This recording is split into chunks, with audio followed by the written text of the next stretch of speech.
Get in here, get in here, get in here. When I tell you I will not be paying $300+ to get my hair braided again, I mean that. Today we will be installing the viral milk knot braid. They did send me over 4 packs of their 20-inch Burmese curly hair. This hair was so cute.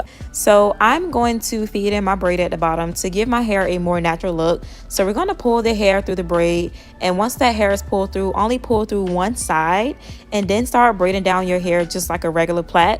I feel like this install is way much easier than doing box braids or knotless braids, and not to mention it saves you so much time. You could literally be sitting in a chair for 10 hours to get your hair braided versus doing this at home and getting this done in literally 3 hours. This hair was so easy to maintain. Like, as you guys see, I'm literally brushing through my hair with no problem. There was no tangles, no matting, and literally almost to no shedding. So I'm so excited about this hair, and to be honest, I think I want to make miracle knots a thing for me.